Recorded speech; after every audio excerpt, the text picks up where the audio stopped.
Hello students, how are you? I hope you all are fine. आज के हिंदी के lecture में मैं आप सबका स्वागत करती हूँ। हिंदी में हम वर्णमाला सीख रहे हैं। इसके आगे के लेक्चर में हम आधी वर्णमाला सीख चुके हैं और आज बाकी के सारे वर्ण सीखेंगे। पर इससे पहले हम थोड़ा सा रिवीजन कर लेते हैं। ओके, सबसे पहले है डेफिनेशन। वर्णमाला में जितने भी वर्ण हैं उनको हम व्यंजन कहेंगे। इसकी डेफिनेशन मैंने आपको पहले भी समझाई थी, आज फिर से मैं रीड कर रही हूँ। आप सबका ध्यान यहाँ पे जितने वर्ण हैं उनको व्यंजन कहा जाता है, इसीलिए यहाँ सबसे ऊपर लिखा है व्यंजन और नीचे उसकी डेफिनेशन है और मैं वो रीड कर रही हूँ। जिन वर्णों का उच्चारण करने में स्वरों की सहायता की आवश्यकता होती हो उसे व्यंजन कहा जाता है। जैसे कि आप यहाँ देख रहे हो, यहाँ क से लेकर ह तक सारे वर्ण लिखे हैं। तो हम एक एक करके सारे वर्ण एक बार देख लेते हैं और जहाँ से बाकी है वहाँ से हम शुरू करेंगे। तो वर्णमाला में सबसे पहले जो वर्ण है वो है क, यानी कि क से कमल। इसके बाद वाला जो वर्ण है वो है ख, ख से खरगोश। इसके बाद जो वर्ण है वो है ग, ग से गमला। ग के बाद वाला जो वर्ण है वो है घ, घ से घड़ी। फिर घ के बाद जो वर्ण है जिस पर से कोई शब्द नहीं है पर इसको अंग बोला जाता है, ये कोई भी शब्द के ऊपर अनुस्वार के तौर पे हम इसे यूज़ करते हैं। इसके बाद है च, च से चम्मच। च के बाद जो वर्ण है वो है छ, छ से छतरी।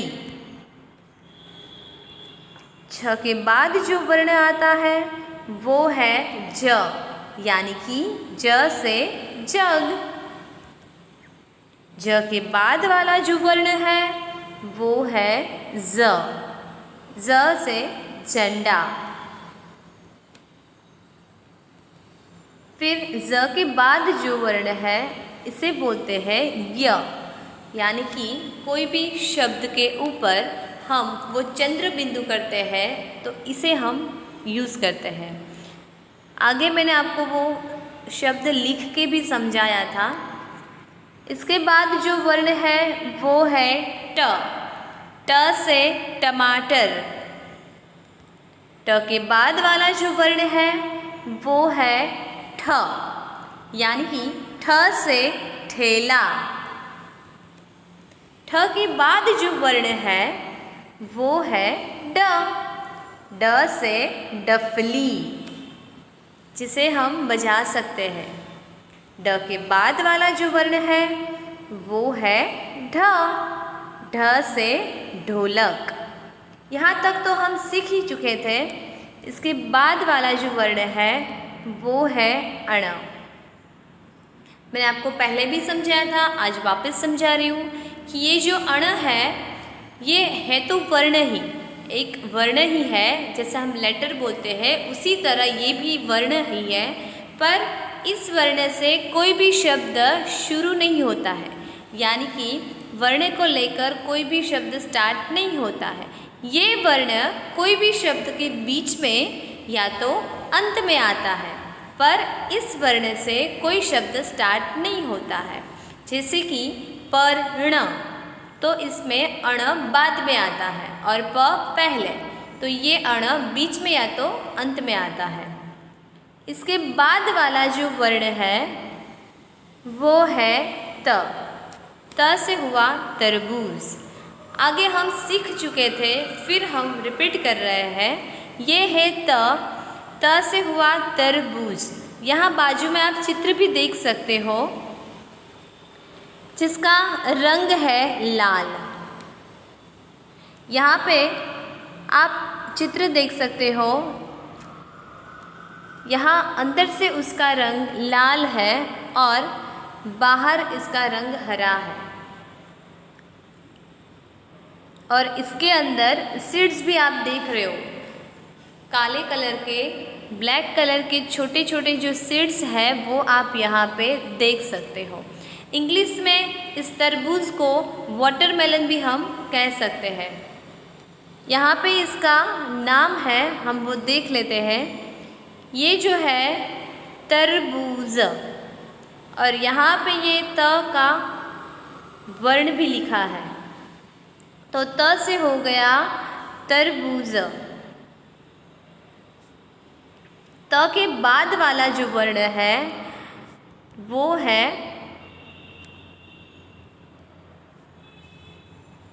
त के बाद जो वर्ण है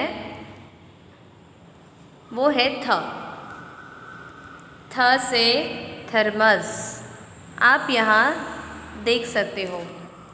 यहाँ पे थ लिखा है और इस पर से जो शब्द बना है वो है थरमस। और बाजू में आप यहाँ चित्र भी देख सकते हो कि ये जो थर्मस है इसका यूज़ हम कोई भी चीज़ भरने के लिए करते हैं। एग्ज़ाम्पल, हम चाय इसके अंदर भर सकते हैं। इसके अंदर गर्म चीज़ें डालो तो वो गर्म रहती है, अगर ठंडी चीज़ डालो तो ठंडी रहती है। तो ये है थर्मस। थ से और भी सारे वर्ड्स होते हैं, जैसे कि थाली। चलो, थ के बाद हम जो वर्ण देखेंगे वो है द।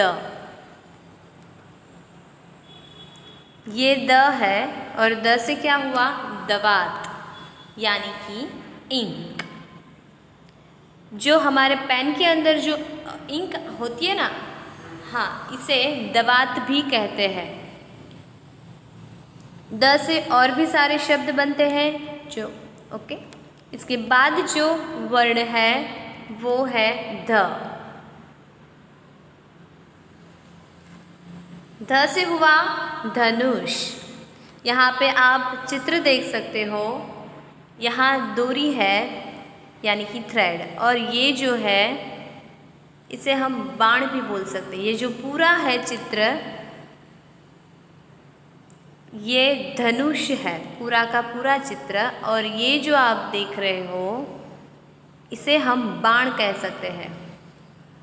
तो ध से हुआ धनुष। इसके बाद जो वर्ण है वो है नल। यहाँ आप देख सकते हो न, जो लाइट ब्लू कलर पे आप देख रहे हो, और इस पर से शब्द कौन सा है? नल। और ये हम बाजू में चित्र भी देख सकते हैं। नल से पानी आता है, हम सबके घर में होता है। और ये जो शब्द है वो भी सिंपल वर्ड है, ना तो कोई रस्वई, दीर्घई, अनुस्वार कुछ भी नहीं है। न, ल। न के बाद जो वर्ण है वो है प। प से पतंग। यहाँ पे चित्र है, आप देख सकते हो। इसका तो हम डे भी सेलिब्रेट करते हैं, काइट फेस्टिवल डे। और पतंग, यहाँ पे त के ऊपर आप ये डॉट देख सकते हो। तो अगर ये नहीं है तो पतंग हो जाएगा, पर ये डॉट को हम लगाएंगे तो पतंग। त के ऊपर हम बोलेंगे न, पतंग। तो प से हुआ पतंग।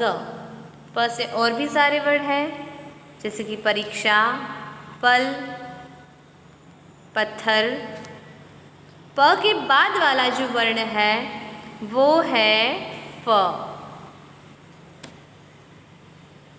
ये कैसे लिखना है मैं वापस आपको समझा रही हूँ। जैसे हम आगे हमने आगे क सीखा है, तो यहाँ से लेके क है वो यहाँ से स्टार्ट होता है, पर ये जो फ है वो यहाँ ऊपर से स्टार्ट होता है। तो ये हो गया फ। और फ से क्या हुआ? फ से हुआ फल। इसमें भी ना तो कोई ह्रस्वई दीर्घई कुछ भी नहीं है, सिंपल वर्ड है फ और ल, फल। फल यानी कि फ्रूट।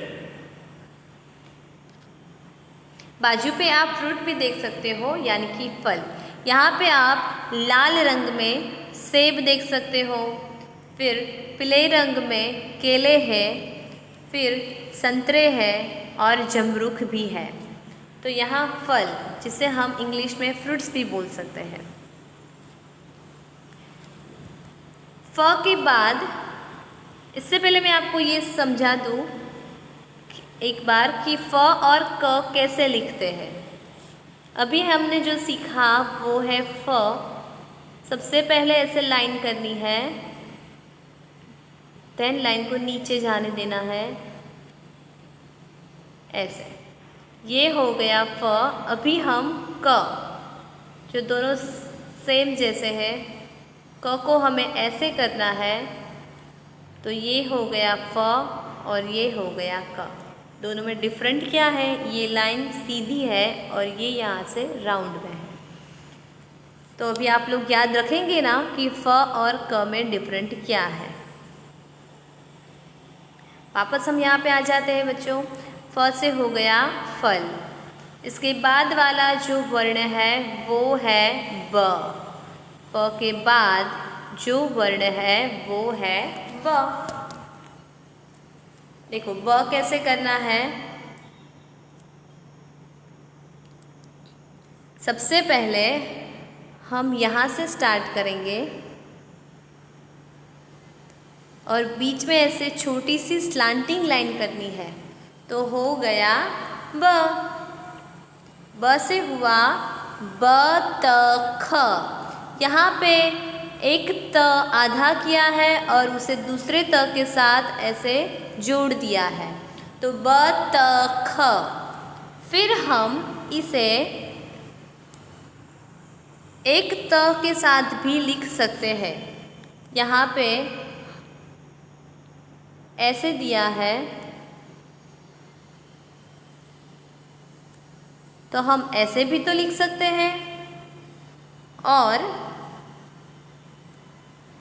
हम ऐसे भी तो लिख सकते हैं।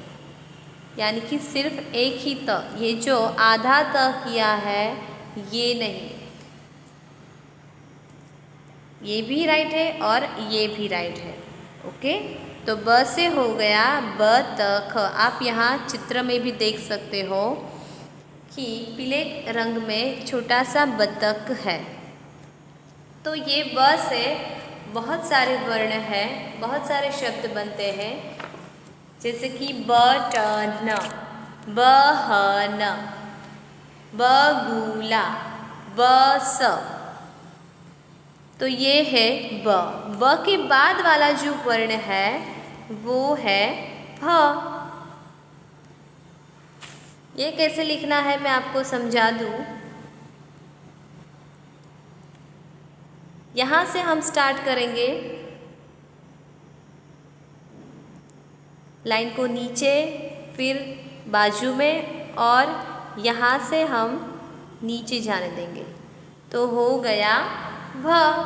भ से भालू। यहाँ पे शब्द लिखा है भ, उसके बाजू में ऐसे लाइन है, फिर ल जो आप देख सकते हो और इसे दीर्घई करनी है। तो हो गया भालू। भ से भालू। आप यहाँ पे चित्र भी तो देख सकते हैं जिसका रंग है कॉफ़ी यानी कि कत्थई।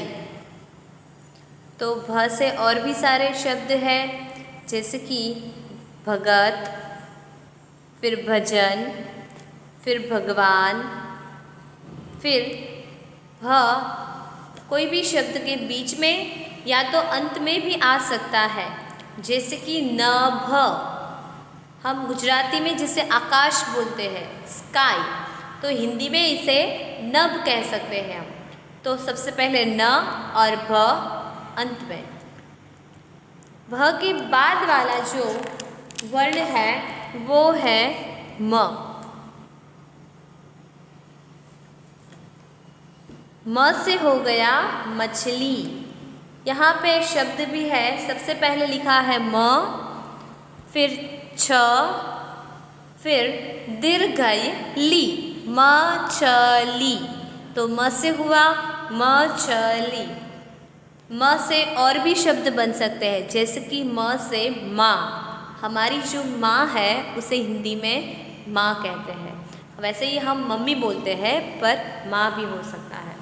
फिर ये म कोई भी शब्द के बीच में या तो अंत में भी आ सकता है, जैसे कि क ल म, आ म, च म क। तो आप यहाँ बाजू में चित्र भी देख सकते हो कि म से हुआ मछली। अभी म कैसे लिखना है मैं आपको सिखा देती हूँ। तो यहाँ से स्टार्ट करना है, ऊपर से नीचे लाइन लानी है, देन बाजू में, और वापस यहाँ ऊपर से नीचे। तो हो गया म। म से मछली। म के बाद वाला जो वर्ण है वो है य। देखो आगे हमने जो प सीखा था, प से पतंग, ये य की तरह ही दिखता है, यानी कि जैसे क और फ है उसी तरह से प और य, पर दोनों में डिफरेंट क्या है वो मैं सिखा देती हूँ। पहले हम सीखेंगे य। तो य कैसे करना है, तो यहाँ से हम स्टार्ट करेंगे और फिर ऊपर से नीचे। तो ये हो गया य। अभी ये प से पतंग, वो दिखने में ऐसा है पर डिफरेंट क्या है वो मैं बता देती हूँ। प हम ऐसे करते हैं,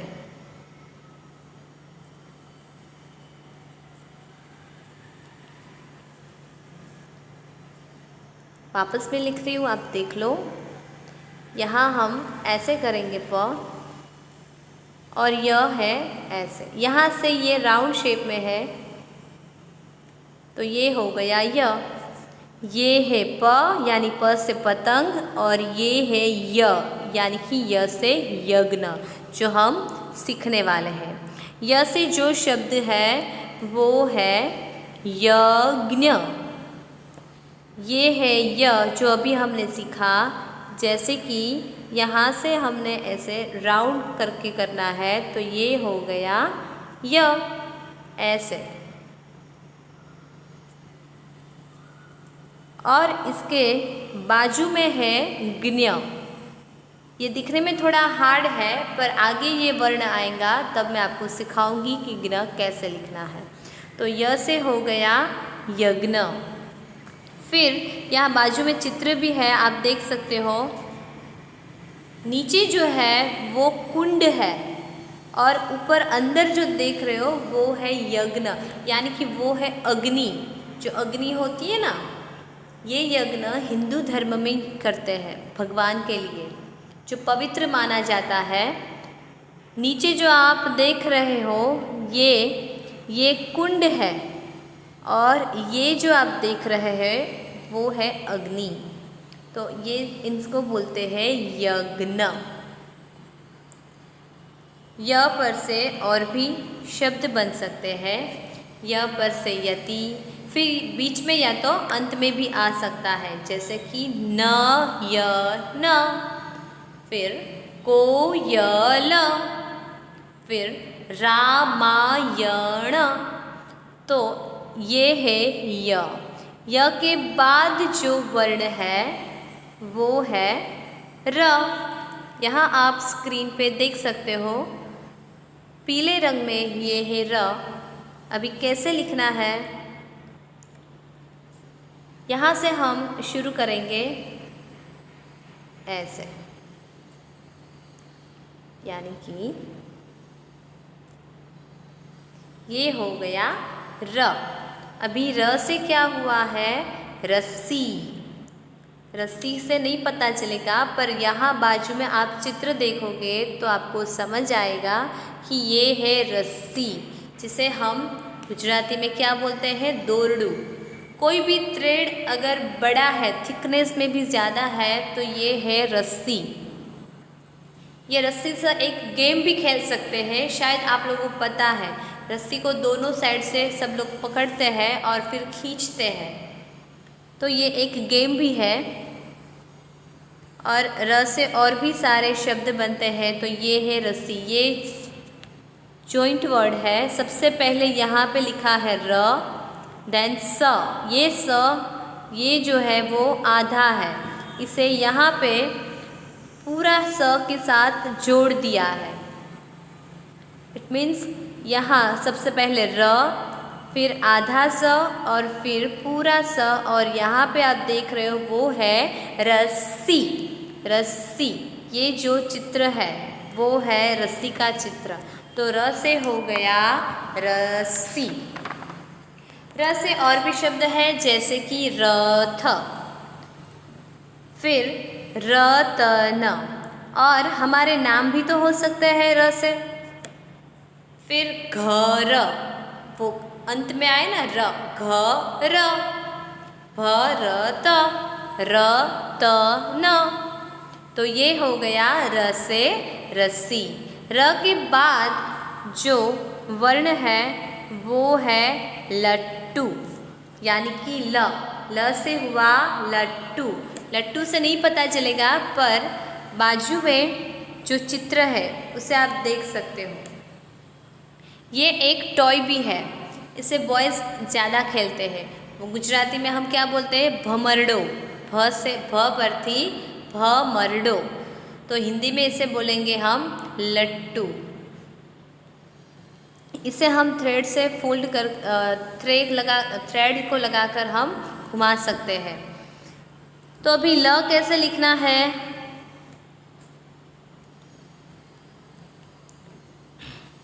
सबसे पहले हम नीचे से स्टार्ट करेंगे। ये यहाँ से लेके ऊपर, और यहाँ से लेके बाजू में, और थोड़ा सा ऊपर, और ऊपर से नीचे, और यहाँ ऐसे हम लाइन कर देंगे। तो हो गया ल। यहाँ मैं बाजू में भी लिख रही हूँ, आप लोग देख लो। नीचे से ऊपर ले जाना है, देन बाजू में, और ऊपर से नीचे। हो गया। तो ये है ध।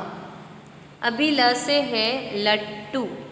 ल, फिर ट, नीचे ऐसे डैश है, फिर ट, यानी कि दीर्घई टू, लट्टू, जो कि आप चित्र यहाँ पे देख सकते हो, जो लाल और हरे रंग का चित्र है। तो ल से और भी शब्द है, जैसे कि ल से लड़का, लड़का यानी कि बॉय, और लड़की यानी कि ल से लड़का, फिर ल से लड़की भी हो सकता है। फिर ये ल कोई भी शब्द के बाजू में या तो अंत में भी आ सकता है, यानी कि जल, बल, दल, दल। तो ये है ल। ल से लट्टू। ल के बाद जो वर्ण है वो है व, जो यहाँ आप देख रहे हो। और व से शब्द जो बना है वो है वीणा। वीणा यानी कि आप बाजू में चित्र है, ये एक वीणा है जो जिसे हम बजा सकते हैं। सबसे पहले कैसे लिखना है हम वो सीख लेते हैं। यहाँ से हम स्टार्ट करेंगे व, फिर ऊपर, और यहाँ से हम नीचे लाएंगे। तो ये हो गया व, इस तरह से।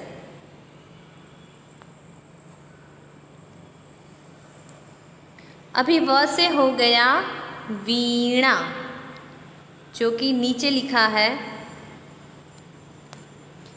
दीर्घई वी, यहाँ से अण, तो हो गया वीणा। अभी हम चित्र देखेंगे। जैसे डफली था, ढोल था, उसी तरह से ये वीणा है। यहाँ पे इसके तार है, आप देख रहे हो, इससे हम आवाज़ निकाल सकते हैं और यहाँ से भी हम आवाज़ निकाल सकते हैं। ये भी एक इंस्ट्रूमेंट है। तो व से हो गया वीणा। फिर व से और भी शब्द है, जैसे कि वन, वह, फिर सा व न, फिर व च न, फिर व ज न, वेट मशीन होता है ना, वजन, वो। तो ये हो गया व। अभी व के बाद वाला जो वर्ण है वो है श। श से शंख। हम गुजराती में भी सीख चुके हैं और मैं वापस यहाँ पे आपको समझा रही हूँ कि ये जो वर्णमाला है उसके अंदर टोटली 3 स आते हैं। जैसे कि अभी हमारी स्क्रीन पे है वो पहला श है, उसके बाद दूसरा आएगा, इसके बाद तीसरा आएगा, पर सबसे पहले जो है वो है ये वाला श। वो कैसे लिखना है ये हम पहले सीख लेते हैं। तो श से हो गया शंख। हम यहाँ से इसे स्टार्ट करेंगे।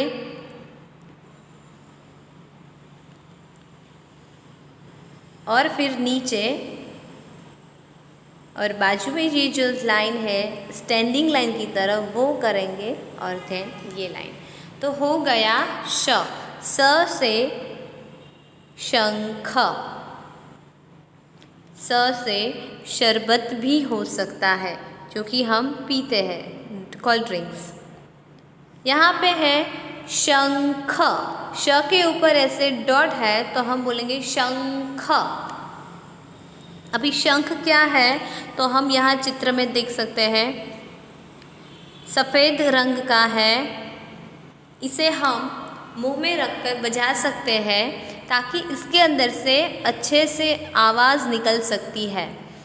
जो कि मंदिर होता है वहाँ लोग ऐसे शंख को बजाते हैं। इसे लोग मंदिर में, यानी कि जो मंदिर होता है ना, हिंदू धर्म के लोग कहाँ जाते हैं, मंदिर में, तो मंदिर में भी इसे रखते हैं। तो स से हो गया शंख।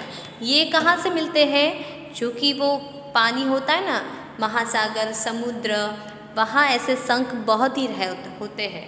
यहाँ हम देख रहे हैं वो है सफ़ेद रंग में, पर वहाँ कलर में भी होता है, अलग अलग कलर में। तो स से और भी शब्द हैं, जैसे कि शरद। ये एक ऋतु भी है और एक नाम भी है। तो हो गया शरद, फिर शहद, फिर सलगम। तो ये है श। उसके बाद दूसरा वाला स, अभी मैंने बताया था आगे वो। तो हम सीखेंगे सब दूसरा वाला स। यहाँ से हम शुरू करेंगे, फिर ऊपर जाके नीचे, और बीच में ऐसे छोटी सी स्लैंटिंग लाइन करनी है और ऊपर ऐसे स। आगे हमने जैसे प सीखा था, प से पतंग, उसी तरह करना है, पर बीच में ये थोड़ी छोटी सी स्लैंटिंग लाइन करनी है। तो हो गया श। अभी श से कौन सा वर्ड शब्द हुआ है वो हम देखेंगे। तो श से हुआ है षटकोण। सबसे पहले लिखा है श, फिर ट, क, उसके बाजू में लाइन, ऊपर एक मात्रा और अण, षटकोण। ये एक आकार का नाम है। यहाँ पे आप चित्र देख सकते हो जिसकी 3 बाजुएं हैं, तो उसे हम बोलेंगे षटकोण। ये 1, 2, 3, 4, 5 और 6, कितनी बाजुएं हैं, 6। तो हो गया षटकोण। फिर ये जो श है वो भी अण की तरह है। आगे हमने जो अण सीखा था ना, वो कि इस पर से ये श ही षटकोण ही होता है, और बाकी ये जो वर्ण है वो कोई भी शब्द के बीच में या तो अंत में आता है। तो ये है श, जैसे कि पुरुष, फिर विषय, हम सब्जेक्ट बोलते हैं ना, तो इसे हिंदी में और गुजराती में विषय कहा जाता है। तो विषय, जो स आया वो है ये वाला श। तो स से हो गया षटकोण। उसके बाद तीसरा वाला स जो कि आप देख रहे हो, हम यहाँ से स्टार्ट करेंगे,